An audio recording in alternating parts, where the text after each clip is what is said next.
The aviation industry runs on money, right? And it runs on time. And the time that the aviation industry runs is 24/7. But the money doesn't run 24/7.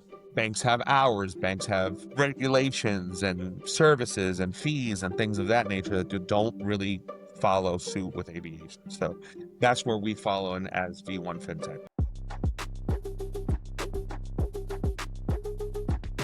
Welcome to the Crosscheck, business aviation squawk sheet that uncovers the stories, challenges, and careers shaping the industry today. I'm your host, Rob Hoffman. And I'm Ian Lump.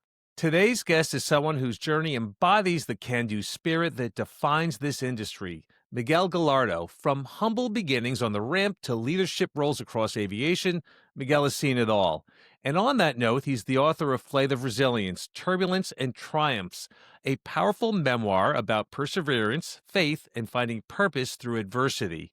And now as Director of Business Development at V1 Business Aviation Fintech, he's helping transform how aviation companies manage their finances and operations. Miguel, welcome to the Crosscheck. Hey, thanks for having me, Rob and Ian. How are you guys? Good, man. Good. Great to have you here. So you come from Jersey City. I'm Brooklyn myself over here. Why don't you dial things back and talk to us about how you got your start in aviation and where the whole spark came from? Yeah. Well, growing up in Jersey City, as you know, you're right there in the hub of the world. You know, you have all these airports nearby, and right there on that Hudson River, you have all the private jets going into Teterboro, and you have all the aircraft going into LaGuardia, JFK, Newark. So part of, being in the hood and seeing all the things that were out there, we would just kind of like sit out there and look at the planes. And that's really kind of what started getting me excited, was always like looking up and seeing these planes. And then as soon as I started getting excited about, I see the Jets helmet there before and behind you. That's one of the reasons I chose the Jets. Was because I was just so excited about planes and things like that. Not because they're a great team, obviously, but It's unfortunate, Miguel, that both you and I were, being aviation nuts that we are, were gravitated towards a team that had the word Jets that's it. They got me. They're like, as part of their branding. And yeah. unfortunately, good for business aviation, bad for the professional sports team. This has been a really difficult journey over the last few decades. 100%. Yeah. My uncle was involved in the Civil Air Patrol out of like Rahway, New Jersey. So we did a lot of like Hudson River explorations and different sort of like security runs and stuff like that, and missing people stuff from the boats off the coast of Jersey. So that was a lot of fun, a lot of exposure as a kid to aviation. And then again, it didn't really kind of become part of my life till much, much, much later. I had a career. I went to school. I played arena football. I played semi-pro football. I traveled the world a little bit.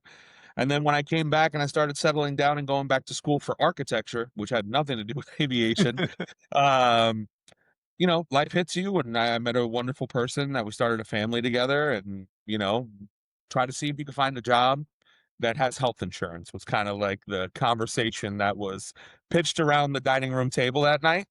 And just to let you know how far back ago this was, I went on Craigslist to look for a job. So just to give you an idea, and I can remember the ad just like it was yesterday. It was ad said customer service, must be bilingual, full benefits, $25 an hour. And I was like, all right, what is it, right? And when I got there, I didn't even know it was an aviation company until I showed up. When I showed up, I met Mr. Jeff Hinton and Air Station Aviation, which was a family-owned regional and commercial aircraft company, and they would just buy aircraft, tear them apart, which Ian knows is a very familiar thing for me, and then resell the parts. And that's kind of where I started cutting my teeth again into the aviation industry and really just starting to find my footing and figuring out what I wanted to do. That's it. Really, that's kind of where I started looping myself back in my early 20s. All right, but the journey did not end there, obviously. So talk to us about how you continued to climb the ladder and get to where you are right now. Yeah, I would say that ladder climb just boils down to networking, putting myself in the right rooms with the right people, being very open, being very honest, being willing to learn, asking people to teach me the stuff that I don't know, making mistakes and then taking it on the chin and just being like, okay, how do I learn from this? And to have the right people in the Rolodex to call is 100% what it is. So after Air Station, I went off to Naples, down to a place called London Aviation. Mr. Mark London was a great man. He's still running it right now, but now under Elite Jets. But the whole facility, he had offices, he had hangars, he was managing aircraft, he had a flight school, he had aerial photography, he had a helicopter school, he had helicopter tour programs. So, on top of selling parts, on top of doing maintenance, on top of doing all these things. So, right there is really when I realized aviation isn't just aircraft, it's this whole ecosystem that allows you to touch it. And then, really, where do my talents fall? Where can I figure out what works? And after working there for a while, I started to realize how big that was. Again, growing my network even further and further. After that, I got to go out to a startup, which I was very excited about. And now the startup's actually been sold off, and now it's even a bigger company. But it was called Flight Docs. I was one of their very first Wow. employees. I got to work with Greg Hine and that whole team there, who is now still very involved in the aviation industry, and they've all gone off to work in their own different venues. But it was a wonderful experience there too. It was my first time being part of a startup in aviation, which is so exciting. You know, everyone's so locked in, everyone's working together, the camaraderie, the teamwork that you have at that moment in time is just and some of the best moments I can remember. Some of the most stressful moments and some of the best moments I can remember were in that time frame there at Flight Docs.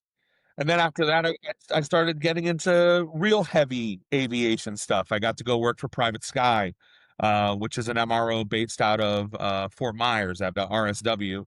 And there, basically, we were Gulfstream South. It was all ran and organized and operated by people that left Gulfstream and started their own facility down here. When they hired me, the day that they hired me, they took me out, and I couldn't tell a G2 from a G3 from a G4 at all. So I would get in at 5:45 in the morning, dress up as a mechanic, and they would have me on the floor from 5:45 till like around lunchtime. And I'd just be working with the mechanics. Hey, what's this? What's that? This is this. This is that. When you open up this panel, this is the inspection. This is what we're looking for.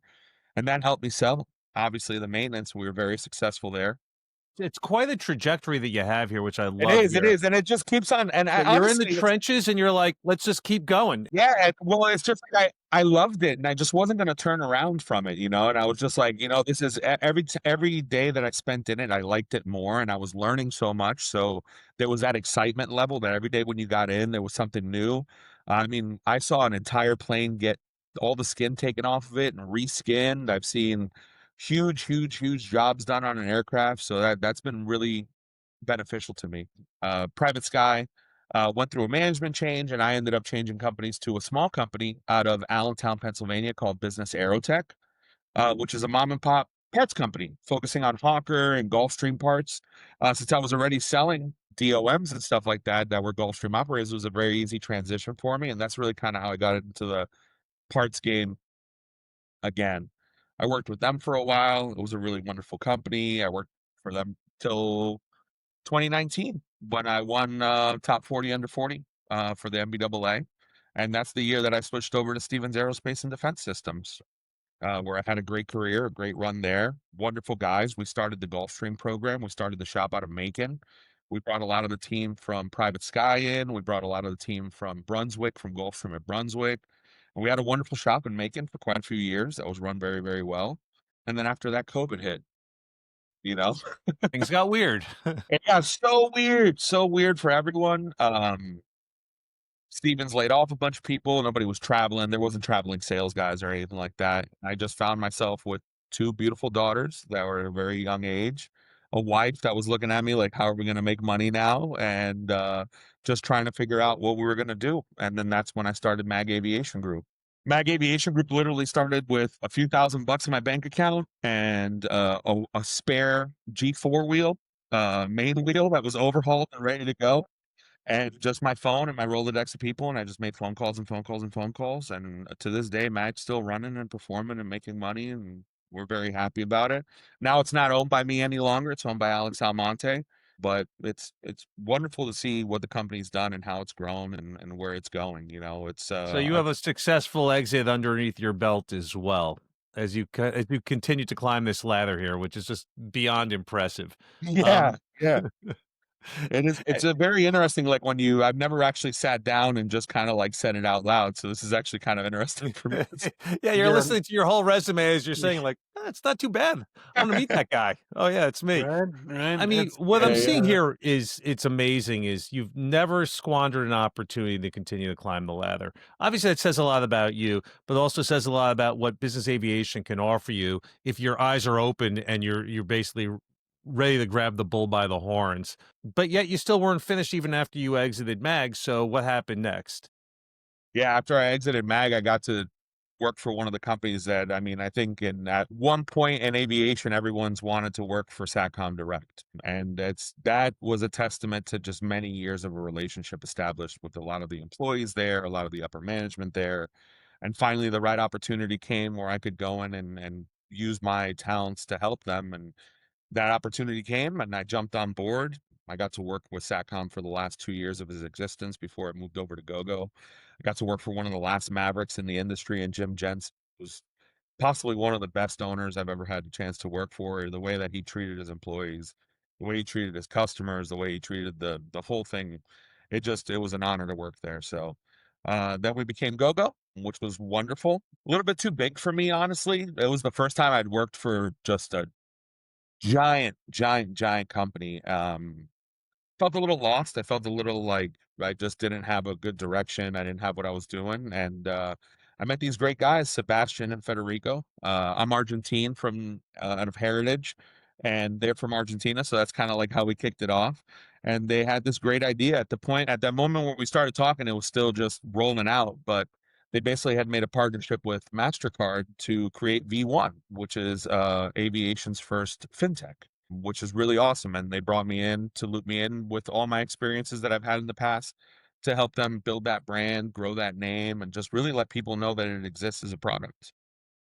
awesome. I know you've name dropped a lot of people to this point, right? So I know there's a lot of people, and you always talk about your Rolodex. I have that same problem, although I feel like your contact list in your cell phone dwarfs mine. But if you had to kind of think about one or two people that helped put you where you are now, even if it's not anybody that you've already mentioned, a mentor, a colleague, a friend, someone that helped you get to the seat that you're in to be able to help start as director of business development for V1 now, who would you think back and maybe say thank you to or kind of put that onus on? That's awesome, man. That's a great, and give me like a half a second to think. I already have one locked in. Um, I would say that at the beginning, I would have to put on John Hall. So John Hall was the foreman at Private Sky. He worked with Roy Stevens at Gulfstream, who was the people that looped me in. I would say John Hall. John Hall was the one that was like, Miguel, get in here early. Let's get you a mechanic shirt on. You're not going to understand how you're selling this. You're not going to understand what you're doing until you physically see it with your eyes, you know? And I have to give John credit for that because honestly, it's what really set me apart because one thing's just being able to understand it and sell it, and the other thing's being like, I've actually seen this with my own eyes, and these are the things that I have. And then my second mentor, and he's no longer with us sadly, so I don't get to call him or talk to him anymore, but Andy Wilson, who was a great sales guy, worked with me at Stevens and passed away a year and a half ago. No, that's good. Appreciate that, and I know all of business aviation is probably a little weaker without some of these people in it anymore that have passed. So appreciate you mentioning him. Finding those people that can mold you, shape you, and help inspire you are invaluable. And not having someone that you can pick up the phone and call and talk to anymore is tough. We've all experienced that, but thanks for bringing that up. And then there's all the people like yourself and all our other friends that are in the industry that are just always willing to like open doors, and make introductions and point you in the right direction, which is so important.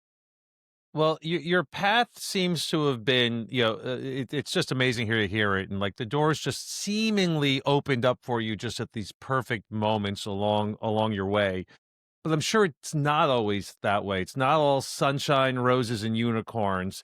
There's going to be a lot of adversity along the way. So much so that I guess you were inspired to write a book, right? So, The Yeah, Flight of yeah, Resilience. Why yeah, don't you talk to us more 100%. about that and kind of talk to us Yeah. more about maybe some of the No, thanks for adversity bringing it that up. led you to where you are?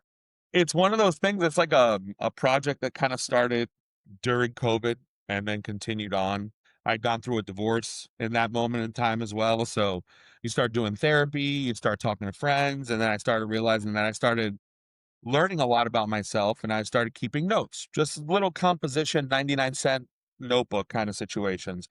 And at the end of a few years of doing that, I ended up with quite a few notebooks. And then I thought to myself, this is all great. This was all very therapeutic, getting it out of my head and putting it into these notepads. But how great would it be if I could compile this in some sort of way where my daughters could pick it up? Let's say a day like, you know, how I miss Andy, a day that I'm not there and be able to like kind of look at a lesson like, what did my dad think about this or whatever the case may be. So that's really, that was the juxt of it. It really wasn't, I didn't even think about publishing it. I didn't think about anything like that. It just really was a cathartic thing for me to just take it out of these notebooks and put it into something solid. And also one of those things of I did it.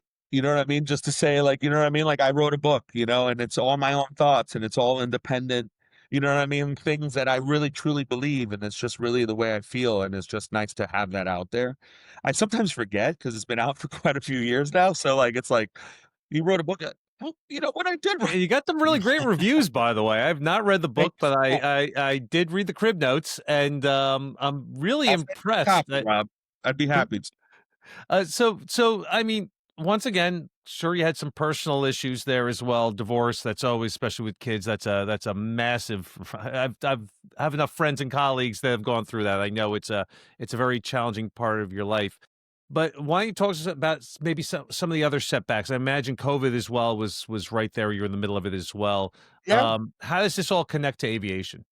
Aviation isn't about it's smooth life being smooth, right? So like even there's not a smooth process in aviation. So the turbulence and triumph is that's exactly what it is just being able to run that rough road, run through that turbulence and just being able to keep the wings straight and just fly through it and understand that life, just like our jobs, is reflected one in the other.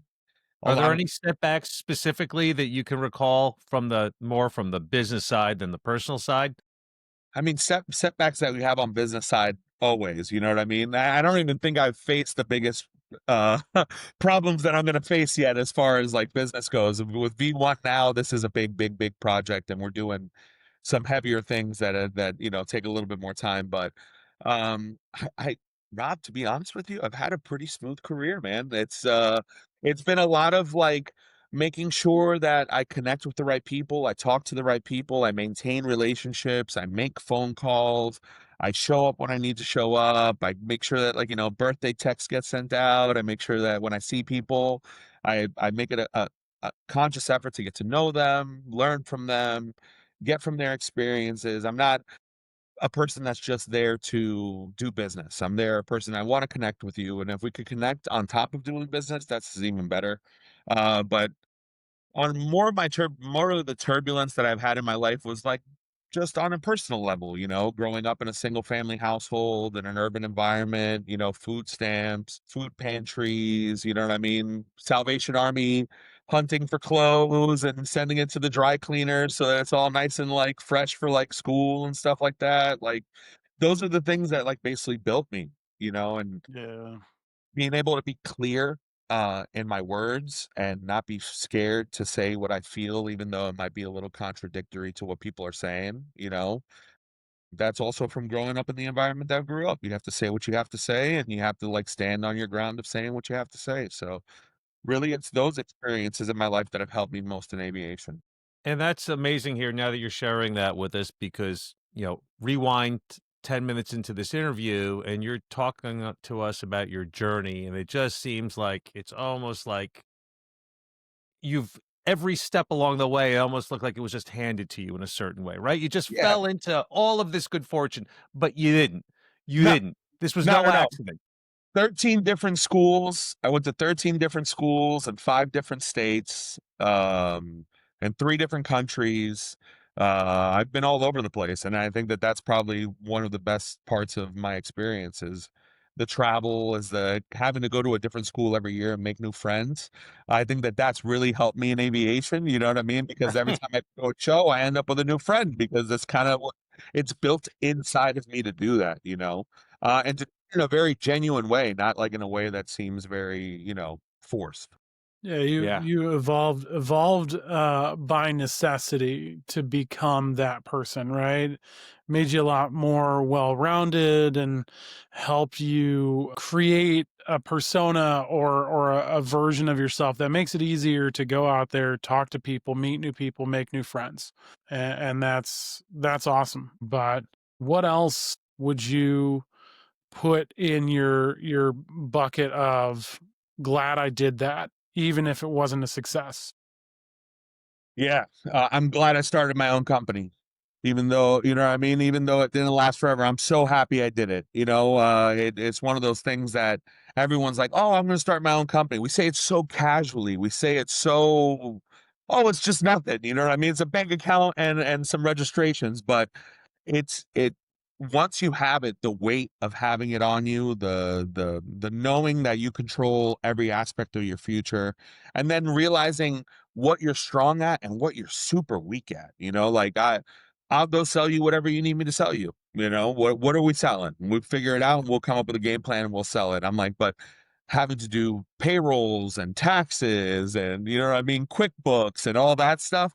I'm so happy that I know for a fact that I'm not good at that. I'm so happy I started a company so I know that I'm not good at that, and it lets you understand where your strengths lie, where you need to grow, where you need to have your weaknesses. So definitely in the last 5 years, starting my own company is one of the biggest, side quests that I'm like, I wasn't anticipating and doing, but I'm so happy I did it. And there's a pride to being saying that I had it, I grew it. It's literally started with just $1,000 in my bank account, like a dream, and that the fact that it's still functioning today, even though I don't own it personally, the fact that it's still functioning today, the fact that it still makes money today, the fact that it's still a big company today is fantastic for me. I'm very proud of that. I would say that over the last 5 years, I would say that that's probably like my main one. Winning top 40 over 40 in 2019, I would say is a big one.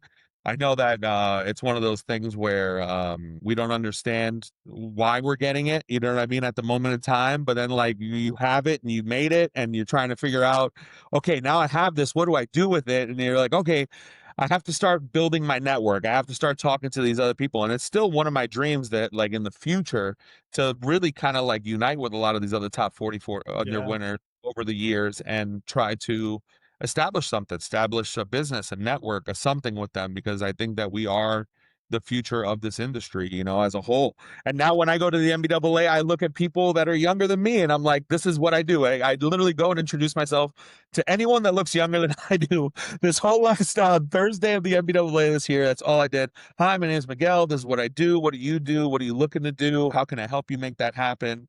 And that's been really, really fulfilling now. That's awesome. Love That's that. awesome. I love it. That's why I love doing this show. That's why I love having guests on like you. I think this industry is just very special here. How you are all motivated to pay it forward and bring people up. And that's what we're trying to share here on this show as well. So you have obviously your personal resilience. You've earned your credibility there. That is obvious from this interview so far, from our conversation. Let's do a little segue here and talk about building resilience in business. And maybe that's what you're trying to do over at V1. So why don't you talk to us more about your role and what the company's trying to do right now? Sure, yeah. That is kind of a good segue for it. So V1 is a fintech. And are you guys familiar with what a fintech is? I am, but Okay. Yeah, let's let's just Let's dive explain a into it. little more We for use those at home that fintechs may every not single understand day. what or really truly have digging deep into financial technology and what it really means. Yeah, 100%. Financial technology, that's what fintech stands for. And we use fintechs every single day. An Uber, in a lot of ways, is a fintech app, right? Ally, a banking app, or a Cash App, or Zelle. Those are all fintechs, right? And then there's fintech programs that are established all over the world for every other industry except for aviation. We realize that there's fintechs for medical industry, construction industry, maritime industry, but there's no way. And why do we need a fintech for the aviation industry, right? Well, the aviation industry runs on money, right? And it runs on time. And the time that the aviation industry runs is 24/7, but the money doesn't run 24/7, right? Banks have hours, banks have, you know, regulations and services and fees and things of that nature that don't really follow suit with aviation. So That's where we follow in as V1 Fintech. We reached out to MasterCard. We told them what the aviation industry was doing, how they were doing it, how they were losing a lot of business to American Express as well, and to wires, and we made our case for us, and they basically allowed us to go ahead and partner with them to do this. So what V1 allows you to do is has two different accounts. It has a pre-funded account through MasterCard, which is kind of like a debit card, and it has a credit line account. So it's not a credit card as much as it is a net 30 credit line through MasterCard, right? What that allows you to do with the money that you have in the V1 account, whether it's the pre-funded or the credit line, is that it allows you to make unlimited credit cards, right?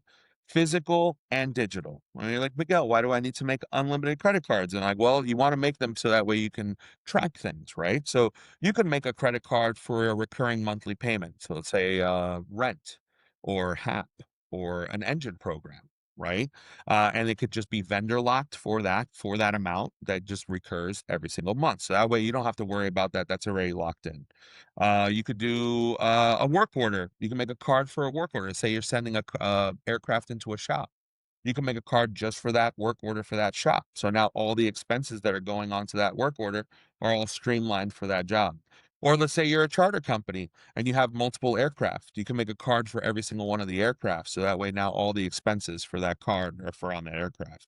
And what's neat is that because we're a fintech and the agreement that we have with MasterCard is that the actual card could say the tail number on it. Oh, that's great. That's Yeah. great. Or it could say a work order number, or it could say a PO number. You could also make vendor lock cards. So let's say Ian is purchasing a part from MAG for the first time, and he doesn't really want to send his corporate card to him. He can make a one-time use card for that just one-time service that's going to be used, rendered for that moment. And this Nice. liquidity thing here that you're offering is huge. I know this from just my experience with business, and I have enough friends in finance as well, how important this stuff is. And as we all know here, this is we typically do bring guests on here where we understand that BizAv is this strange animal here where we're so advanced in certain areas and so far behind in others. So this clearly seems like there's an opportunity here for V1. That's Yeah. been the most interesting part, as somebody that's sold other things in this industry, coming with something that's completely revolutionary and new and a disruptor in the industry. Because some of the things that I didn't mention is that this program that I'm offering is absolutely free. So there's no cost to the people that use it. And you get cash back on all your spend. So up to 1.5% cash back. So now I just made aviation 1.5% cheaper. So it's been a very exciting opportunity recently with V1. We had a great show. We met with so many wonderful companies and we've gained so many clients from the show as well. So it's just been really, really great. I can't say enough stuff about what we're doing with V1 and how it could be applied. Honestly, every time I sit with clients and we start talking about it, we learn new ways to apply the product, which is wonderful. Amazing, It's amazing. Hopefully you it's got some huge. equity in the company. It sounds like you're going places. Yeah, yeah, yeah. That's Yeah. one of the big reasons I joined on. It's crazy that hasn't been something that's ever been done before. Right? We don't want to tell any super secrets here, but Yeah, this also I podcast is going nowhere. No one's gonna listen to it. It's just no, for us, so no. All five of our your listeners secret's safe with don't us. Don't worry about yeah, it. no, you're fine. But how do you how do you come up with this idea? And the fact that it now closes the gap to help with some of the things that you, when you started your business with MAG, didn't want to do or needed help handling. Well, here's a service that can help you with that, and simplify some of those things at the same time. I love that. It's the whole Oprah moment of sorts for you, right? So I love that for you, man. Yeah, no, no, thank you. Yeah, exactly. That's a huge part of it. When we started developing it out, I used my own experiences in the industry. Like we were talking about funding. The card could be funded 24/7, 365. They just make sure that you have enough money in the bank and then they float it for you for the time. So that alone, being able to fund a card on Saturday, on Sunday, a pilot calling you up and saying, "Hey, my card's locked up," and being able to send them a brand new card on a Yeah. Saturday to their phone that works. All that, the speed of it is what it is. Now not having to wait for money to come in, go through the whole book, and then go It's the ahead. liquidity. That's what you guys are Um, offering. And for the amount of money that goes back and forth with BizAv, that is, I could just see the arbitrage there. You found that space We that did. doesn't where there's no funding there and this stuff. You said it already 24/7, but the banks are not open 24/7. It Correct. seems so simple, but someone had to think of it first, and it seems like V1 has. So Yeah. Yeah, kudos yeah, to and you all. honestly, the people that are above me, Sebastian and Federico, they have a lot of experience in the fintech industry, and they're the ones that actually saw it because they were working for another person that actually owned an aircraft, and that's when they started seeing it when they They weren't able. weren't even in business aviation. They just happened to have a client that had a business jet and said, Yeah, "Ah, and then I they see a started problem seeing it. here." They started saying like, "Well, why can't we get this out? Oh, we can't get it out till Monday because this money's not happening." And I'm like, "Why can't you just send it?" You know? And then that's where it all started clicking for them. Boom, light bulb. Yeah. Yeah, yeah, yeah. Um, It's fun to see the aha moment now when we're doing the demo for people. We'll mhm. be sitting there with an accounting or a CFO person, and we'll start showing them the program, and you'll just see them just be like, "Man, I could Yeah. do it. I could do this. I could do that." And then no, honestly, you just see it in their head. It's like you see the light bulb go off. Like, oh man, this is going to help me so much. And then afterwards, I get to tell them, yeah, it doesn't cost you anything either. There's no fees through Mastercard. Mastercard just wants It's you a to use that's it. a hell of a easy sell. I'm Yeah, telling you, from your perspective, biz dev, that is about as perfect a product as you possibly can sell. I will yeah. cost you nothing. I will save you money. I'll make your life easier. Yeah. Yeah. Yeah, yeah, Okay. Yeah. it's a three-headed monster, you know. We're Yeah. gonna save you money, we're gonna make your life easier, and we're gonna make everything a lot more convenient. Quite a sales proposition. Okay. Hey, So, from your perspective right now, what do you see as the next big leap in business aviation technology? Where are we going from here? You must have a perspective here to see where there may be some more opportunities for improvement. I've been blown away by all the technology. I mean, if you went to the show in 2020, the MBAA show in 2020, there was maybe 3 or 4 applications out there that were doing something in the aviation industry. Now I could tell you there's probably dozens and dozens, you know. I've seen so many neat things. The UAVs, people that are doing software-based avionics systems that are never gonna go out of like style. Just the way that the technology, the AI is adapting all this is it's just I don't even see I can't even fathom how it's actually gonna affect us in the long run, but I could just see it now, walking around the show, how it's just, it's tech companies, and, you know, it's so interesting because I stop and I sat a big part of my day was going around and talking to these guys. Most of them are doing similar things or things, and so it's just interesting to see, like, where's it gonna hit? Like, who's gonna be the one that hits critical mass and hits all the right features and all the things that you need? You know, us and V1, one of the most important things that we do now is just add features. What can we Yeah. do? Talk to our customers, like, "Hey, what can we do to make this better?" You know, "I know you can add 1 receipt now. Do you 4 receipts?" You know what I mean? Like, add 1 card to the plane, add 3 cards to the plane. What can we do to make this a little bit more? You're And gonna have to continue to innovate and iterate because when you're a first mover and you're on to something, you will have competitors, yeah, yeah. guaranteed. Yeah, So, yeah, yeah. I could see that. I would say as far as what I think where the industry's going, how it's gonna grow here is the UAV part of it in the next 5 years is it's almost uncomprehendable what it's gonna be. I mean, we've talked to people based out of Texas that have been buying out all the clover leaves around the highways to be able to set up small little airports. Wow, it's gone that far, huh? Yeah, I mean, it's getting there. It's getting to the point where it's a real thing, you know what I mean? Yeah, and those cloverleafs are such obvious sites for landing, yeah, zones, because don't have to worry about the noise over there. Yeah, Yeah. it's no neighbor's gonna be complaining about anything.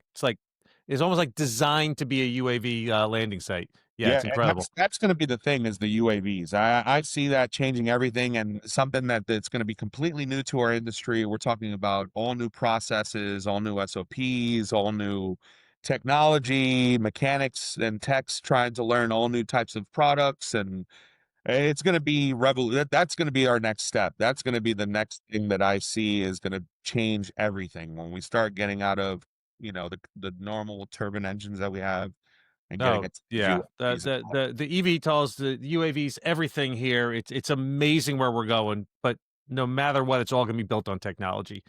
So yeah, that's the sea change I can see coming here and where we're going. That's really interesting to keep our eyes on where things are. Yeah. All right, so we're coming up on time right now, Miguel. So before we go, can you share with the audience how they can reach you online or V1? Yeah. V1 is V1Fintech.com. I'm available on LinkedIn if you guys want, Miguel Gallardo. Make sure to connect with me. Those are really my social media things that I have kind of going on right now. No, but yeah, please reach out to me. Miguel at V1Fintech.com is my email address.